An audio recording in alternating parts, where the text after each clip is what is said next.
हाय दोस्तों, स्वागत है निर्भय मार्ग पर। आज हम एक ऐसी कहानी लेकर आए हैं जो आपके दिल को छू लेगी और दिमाग को झकझोर देगी। ये कहानी है लंडी बैनक्रॉफ्ट की किताब why does he do that की। सवाल है, वो ऐसा क्यों करता है? कोई इंसान हिंसा क्यों चुनता है? रिश्तों के मास्टर जॉन गॉटमैन कहते हैं, रिश्ते प्यार से नहीं, समझ से चलते हैं। तो चलिए 10 आसान बातों से इस सवाल का जवाब ढूंढते हैं। तैयार है?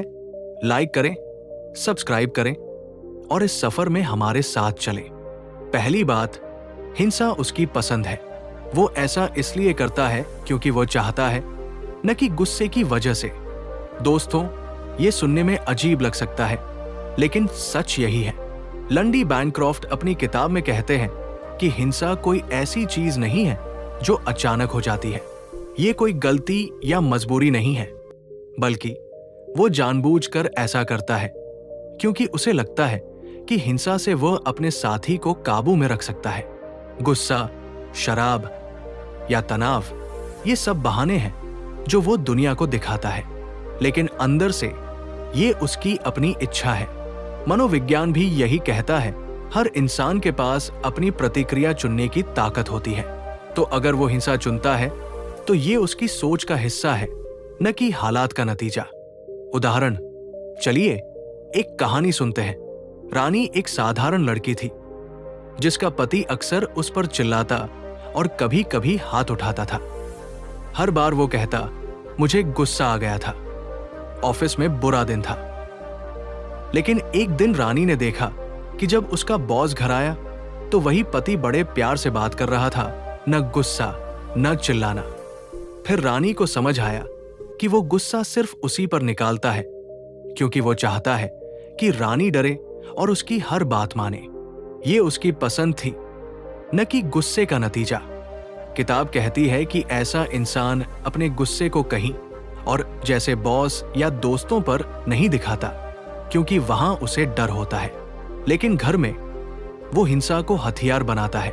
तो दोस्तों, ये साफ है, हिंसा उसकी पसंद है और वो ऐसा अपनी शक्ति दिखाने के लिए करता है।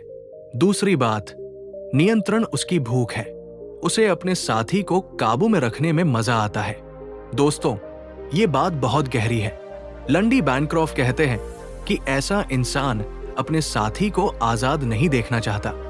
उसके लिए रिश्ता एक जंग का मैदान है जहां वो विजेता बनना चाहता है। उसे लगता है कि अगर वो अपने साथी को हर बात में काबू कर लेगा, जैसे वो क्या पहने, कहां जाए, किससे बात करे, तो वो सबसे ताकतवर बन जाएगा। ये उसकी भूख है, शक्ति की भूख।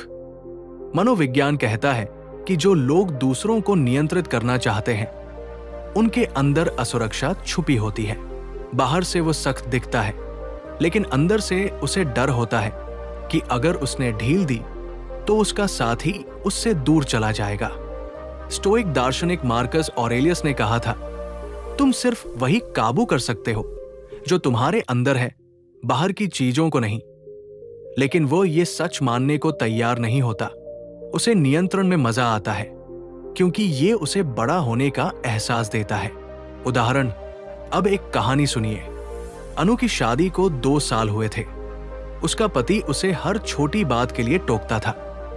ये मत पहनो, वहां मत जाओ, अपने दोस्तों से बात मत करो। एक दिन अनु ने पूछा, तुम मुझे इतना क्यों रोकते हो? उसने जवाब दिया, मैं तुम्हारी भलाई चाहता हूं। लेकिन सच तो यह था कि जब अनु अपने मन से कुछ करती थी तो वो बेचैन हो जाता था। उसे डर था कि अनु की आजादी उसे कमजोर बना देगी। किताब कहती है कि यह नियंत्रण प्यार नहीं, बल्कि शक्ति का खेल है। वो अपने साथी को कठपुतली बनाना चाहता है जिसकी डोर उसके हाथ में हो। तो दोस्तों, ये साफ है, नियंत्रण उसकी भूख है और वह इसे अपनी ताकत समझता है। तीसरी बात, बहाने उसकी ढाल है। शराब या तनाव को दोष देना उसका बहाना है। दोस्तों, ये बात आपको हैरान कर सकती है, लेकिन सच यही है। लंडी बैनक्रॉफ्ट अपनी किताब में कहते हैं कि ऐसा इंसान अपनी गलतियों को कभी नहीं मानता। जब वो हिंसा करता है या गलत बर्ताव करता है तो वो दुनिया को दिखाने के लिए एक ढाल तैयार करता है, बहानों की ढाल। मैंने शराब पी थी, ऑफिस में बहुत तनाव था, मेरा बचपन खराब था। ये सब उसके पसंदीदा बहाने हैं, लेकिन सच ये है कि ये बहाने सिर्फ उसकी जिम्मेदारी से बचने का तरीका है। मनोविज्ञान कहता है कि जो इंसान अपनी गलती नहीं मानता, वो बदलना भी नहीं चाहता। वो इन बहानों को इसलिए इस्तेमाल करता है ताकि लोग उसे माफ कर दें और उसका साथी उससे दूर न जाए। मशहूर रिश्ते विशेषज्ञ जॉन गॉटमैन कहते हैं, रिश्तों में ईमानदारी ही भरोसे की नींव होती है। लेकिन वो ईमानदार नहीं होता, वो बहानों के पीछे छुपता है। उदाहरण, चलिए एक कहानी सुनते हैं। रमेश हर वीकेंड शराब पीकर अपनी पत्नी से झगड़ा करता था। हर बार वो सुबह माफी मांगता और कहता, शराब की वजह से ऐसा हुआ, मैं ऐसा नहीं हूं। लेकिन एक दिन उसकी पत्नी ने देखा कि जब वो अपने दोस्तों के साथ शराब पीता था तो वो हंसता खेलता रहता था, कोई झगड़ा, कोई गुस्सा नहीं। फिर उसे समझ आया कि शराब बहाना थी। रमेश ऐसा इसलिए करता था क्योंकि वो घर में अपनी ताकत दिखाना चाहता था। किताब कहती है कि ऐसा इंसान बहानों को ढाल बनाता है ताकि उसकी असली सोच छुपी रहे। वो चाहता है कि लोग उसकी गलती को नजरअंदाज करें और उसे दोषी न ठहराएं। तो दोस्तों, ये साफ है, बहाने उसकी ढाल है जो उसे अपनी जिम्मेदारी से बचाते हैं। चौथी बात, वो तुम पर इल्जाम लगाता है, कहता है तुमने मुझे ऐसा करवाया, पर यह उसकी कमजोरी है। दोस्तों, ये सुनकर आपको गुस्सा भी आ सकता है और दुख भी हो सकता है, लेकिन ये सच बहुत आम है। लंडी बैनक्रॉफ्ट अपनी किताब में बताते हैं कि ऐसा इंसान कभी अपनी गलती नहीं मानता। एक बात और, अगर आपको हमारे वीडियो पसंद है और आप और अच्छा कंटेंट चाहते हैं तो हमारी मदद करें। स्क्रीन पर QR कोड स्कैन करें और छोटा सा सहयोग दें। इससे हमें बेहतर वीडियो बनाने में ताकत मिलेगी। QR काम न करे तो डिस्क्रिप्शन में लिंक है, वहां से मदद करें। आपकी मदद हमारा हौसला।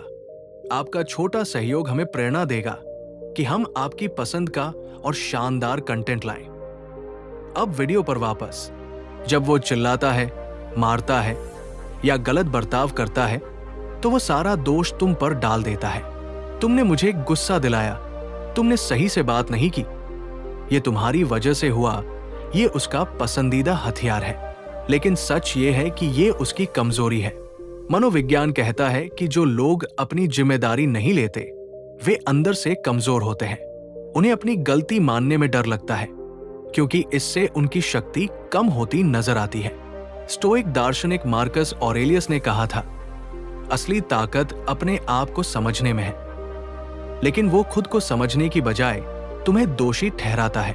वो ऐसा इसलिए करता है ताकि तुम खुद को गलत मानो और वो सही बना रहे। उदाहरण, एक कहानी सुनिए। प्रीति का पति हर छोटी बात पर उससे झगड़ा करता था। एक दिन उसने देर से खाना बनाया तो पति ने चिल्लाना शुरू कर दिया और कहा, तुम्हारी वजह से मुझे गुस्सा आता है, तुम कुछ सही नहीं करती। प्रीति रोते हुए सोचने लगी कि शायद ये उसकी गलती है, लेकिन फिर उसने याद किया कि जब उसका पति अपने दोस्तों के साथ होता था तो वह छोटी छोटी बातों को हंसकर टाल देता था। फिर प्रीति को समझ आया कि वह दोष उस पर इसलिए डालता है ताकि वह चुप रहे और उसकी बात माने। किताब कहती है कि ये उसकी कमजोरी है। वो अपनी गलती छुपाने के लिए तुम्हें कसूरवार ठहराता है। तो दोस्तों, ये साफ है, वो तुम पर इल्जाम लगाता है, लेकिन असल में ये उसकी कमजोरी की निशानी है। पांचवी बात, बदलाव का नाटक। वो माफी मांगता है पर अंदर से वही रहता है। दोस्तों, ये बात बहुत गहरी और दर्द भरी है। लंडी बैनक्रॉफ्ट अपनी किताब में कहते हैं कि ऐसा इंसान माफी मांगने में माहिर होता है। जब वो गलत करता है, चिल्लाता है, हाथ उठाता है या तुम्हें दुख देता है तो बाद में बड़े प्यार से कहता है, मुझे माफ कर दो, मैं बदल जाऊंगा। लेकिन सच ये है कि ये सिर्फ एक नाटक है। उसकी माफी के शब्द सुनने में अच्छे लगते हैं, पर उसके दिल में बदलने की कोई इच्छा नहीं होती। मनोविज्ञान कहता है कि सच्चा बदलाव तब आता है जब इंसान अपनी गलती को सचमुच समझे और उसे सुधारने की कोशिश करे। लेकिन वो ऐसा नहीं करता। वो माफी इसलिए मांगता है ताकि तुम उसे छोड़कर न जाओ और वो अपनी पुरानी हरकतें जारी रख सके। रिश्तों के मास्टर जॉन गॉटमैन कहते हैं, सच्चा प्यार वादों में नहीं बल्कि कर्मों में दिखता है, पर उसके कर्म वही रहते हैं, सिर्फ शब्द बदलते हैं। उदाहरण, चलिए एक कहानी सुनते हैं। सुनैना का पति हर झगड़े के बाद माफी मांगता था। एक बार उसने सुनैना पर बहुत गुस्सा किया और सामान फेंक दिया। अगले दिन वो फूल लेकर आया और बोला, मैं ऐसा दोबारा नहीं करूंगा, मुझे माफ कर दो। सुनैना ने उसे माफ कर दिया, पर एक हफ्ते बाद फिर वही गुस्सा, वही चिल्लाना। ये सिलसिला महीनों तक चला। फिर सुनैना को समझ आया कि उसकी माफी एक नाटक थी। वो सिर्फ उसे शांत करने के लिए ऐसा कहता था। किताब कहती है कि ऐसा इंसान बदलाव का ढोंग करता है ताकि तुम उस पर भरोसा करो और वो अपनी गलत आदतों को छुपा सके। ये उसकी चाल है जिससे वो रिश्ते में बना रहे पर अपनी जिम्मेदारी से बचे। तो दोस्तों, ये साफ है, बदलाव का नाटक उसका हथियार है और वो अंदर से वही रहता है। छठी बात, उसे लगता है कि ये उसका हक है। वो सोचता है कि पुरुष होने से वो बॉस है।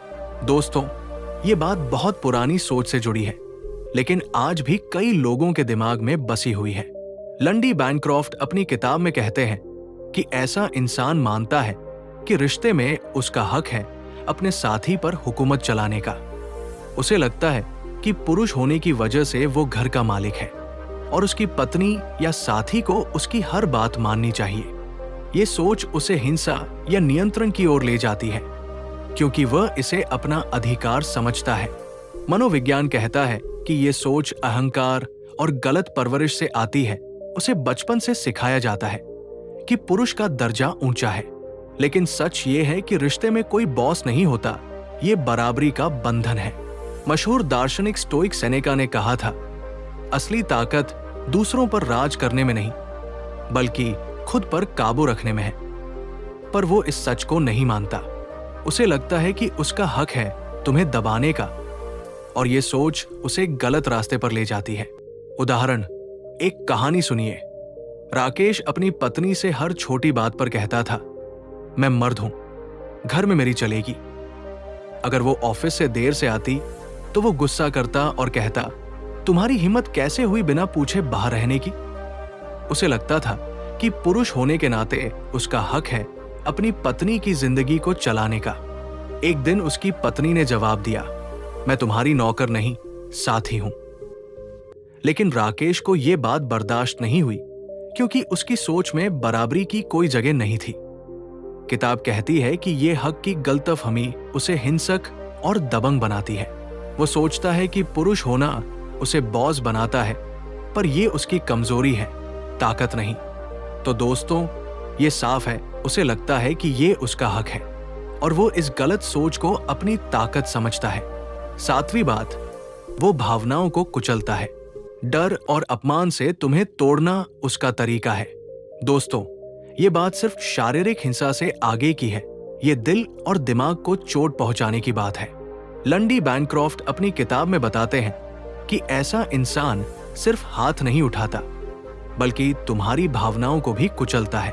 वो तुम्हें डराता है, नीचा दिखाता है और अपमान करता है ताकि तुम अपने आप को कमजोर समझो। उसका मकसद है कि तुम इतना डर जाओ या शर्मिंदा हो जाओ कि उसकी हर बात मानने लगो। ये उसका तरीका है तुम्हें तोड़ने का, ताकि वो तुम पर हुकूमत कर सके। मनोविज्ञान कहता है कि भावनात्मक चोट शारीरिक घाव से कहीं ज्यादा गहरी होती है, क्योंकि ये तुम्हारे आत्मसम्मान को खत्म कर देती है। वो तुम्हें बार बार ये एहसास दिलाता है कि तुम कुछ नहीं हो, ताकि वो खुद को बड़ा साबित कर सके। मशहूर मनोवैज्ञानिक कार्ल जंग ने कहा था, जो लोग दूसरों को नीचा दिखाते हैं वे अपनी कमजोरी छुपाते हैं, लेकिन वो अपनी कमजोरी नहीं देखता, वो इसे अपनी ताकत समझता है। उदाहरण, एक कहानी सुनिए। नीता का पति उसे हर दिन कुछ न कुछ कहकर ताने मारता था, तुम कुछ नहीं कर सकती, तुम बेकार हो, मेरे बिना तुम्हारा कोई वजूद नहीं। नीता धीरे धीरे डरने लगी और अपने आप पर भरोसा खोने लगी। एक बार उसने अपने पति से कहा, मुझे अपने दोस्तों से मिलने जाना है। उसने जवाब दिया, तुम जैसी औरत बाहर क्या करेगी? लोग हंसेंगे।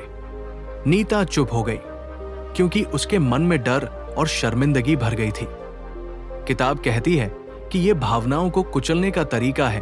वो डर और अपमान का इस्तेमाल करता है ताकि तुम खुद को छोटा समझो और उसकी बात मानो। ये उसकी ताकत नहीं बल्कि उसकी क्रूरता है। तो दोस्तों, ये साफ है वो भावनाओं को कुचलता है और डर और अपमान से तुम्हें तोड़ना उसका हथियार है। 8वीं बात, समाज खामोश रहता है। लोग कहते हैं छोड़ो, ऐसा तो होता है, जो गलत है। दोस्तों, ये बात हमारे आसपास की सच्चाई को उजागर करती है।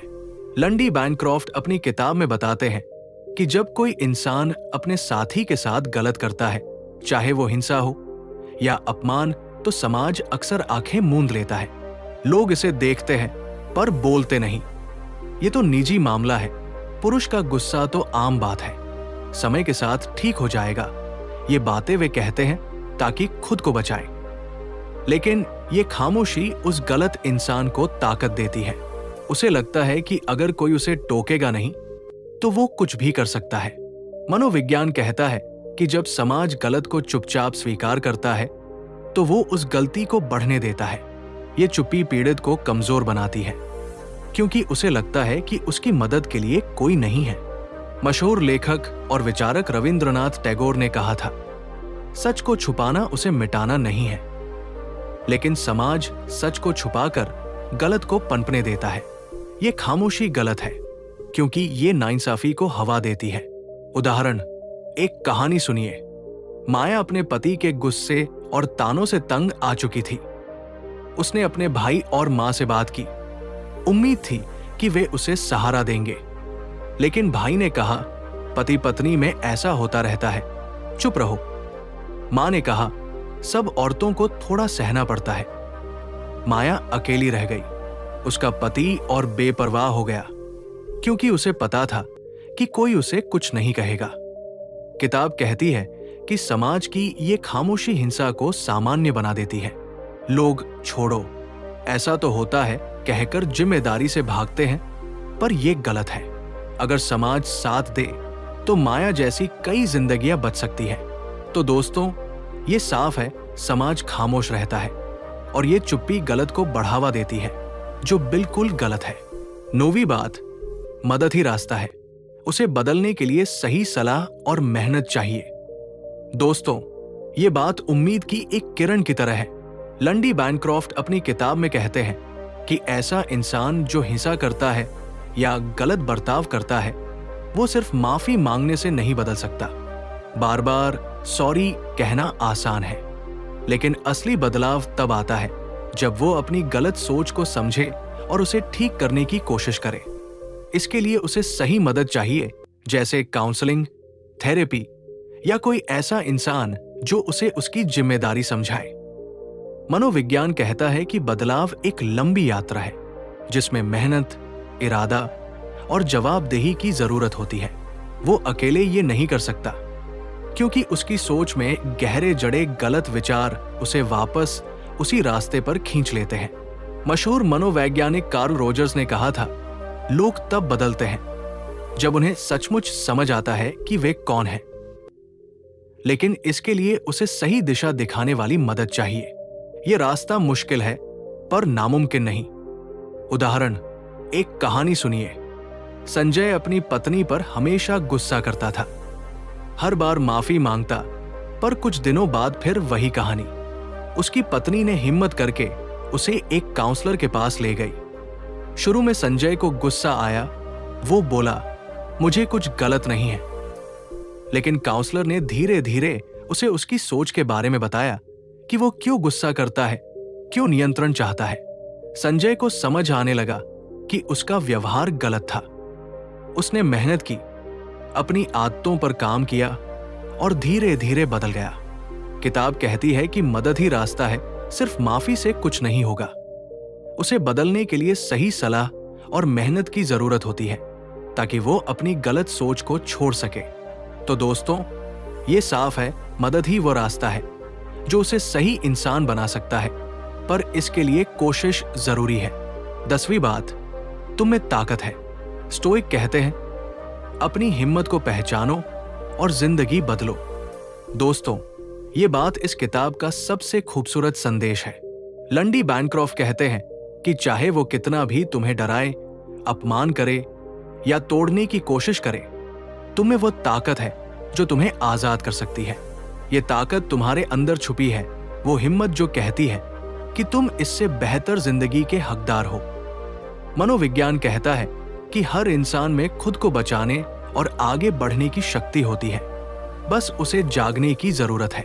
वो तुम्हें कमजोर समझता है, पर सच ये है कि तुम्हारी असली ताकत तुम्हारा आत्मसम्मान और फैसला लेने की हिम्मत है। स्टोइक दार्शनिक मार्कस ऑरेलियस ने कहा था, तुम्हारे पास अपने मन को शांत करने और मजबूत बनाने की शक्ति है। यह ताकत तुम्हें डर से निकालकर एक नई जिंदगी की ओर ले जा सकती है। ये सिर्फ उसके बारे में नहीं है, ये तुम्हारे बारे में है कि तुम क्या चुनते हो। उदाहरण, एक कहानी सुनिए। सीमा अपने पति के गुस्से और नियंत्रण से थक चुकी थी। वो हर दिन उसे डराता था, कहता था, तुम मेरे बिना कुछ नहीं हो। सीमा शुरू में डरती थी, उसे लगता था कि वो सचमुच कमजोर है। लेकिन एक दिन उसने फैसला किया कि अब बहुत हो गया। उसने हिम्मत जुटाई, अपने परिवार से मदद ली और उस रिश्ते से बाहर निकल गई। आज सीमा एक नई जिंदगी जी रही है, खुशहाल और आजाद। किताब कहती है कि तुम में ताकत है, वो हिम्मत जो तुम्हें गलत से लड़ने और अपनी जिंदगी को बदलने की ताकत देती है। ये आसान नहीं होता, पर नामुमकिन भी नहीं। स्टोइक कहते हैं, अपनी हिम्मत को पहचानो और जब तुम ऐसा करोगे तो कोई तुम्हें रोक नहीं सकता। तो दोस्तों, ये साफ है, तुम में ताकत है और ये ताकत तुम्हारी जिंदगी को नया रास्ता दिखा सकती है। तो दोस्तों, ये थी लंडी बैनक्रॉफ्ट की किताब why does he do that की 10 गहरी और आंखें खोल देने वाली बातें। अब जवाब मिल गया ना? वो ऐसा इसलिए करता है क्योंकि उसके दिल में शक्ति और नियंत्रण की भूख है। लेकिन ये कहानी सिर्फ उसके बारे में नहीं है, ये आपके बारे में भी है। ये आपको सोचने का मौका देती है कि जिंदगी में क्या सही है और क्या गलत। निर्भय मार्ग पर हम हर बार आपके लिए ऐसी कहानियां और सबक लाते हैं जो आपके मन को झकझोरे, आपको हिम्मत दे और एक बेहतर रास्ता दिखाएं। मनोविज्ञान कहता है कि जब हम सच को समझते हैं तो हमारे पास उसे बदलने की ताकत आती है और यही हमारा मकसद है, आपको वो ताकत देना। मशहूर लेखक रूमी ने कहा था, अंधेरे से बाहर निकलो, तुम्हारे अंदर एक रोशनी है। तो दोस्तों, ये वीडियो आपको कैसा लगा? नीचे कमेंट में जरूर बताएं। आपकी हर बात हमारे लिए कीमती है। अगर आपको ये पसंद आया तो लाइक करें, सब्सक्राइब करें और अपने दोस्तों के साथ शेयर करें ताकि ये रोशनी और आगे फैले। अगली बार हम फिर मिलेंगे एक नई कहानी और नई सीख के साथ। तब तक निर्भय रहें, मजबूत रहें और अपने अंदर की ताकत को कभी न भूलें। अलविदा और खुद से प्यार करते रहें।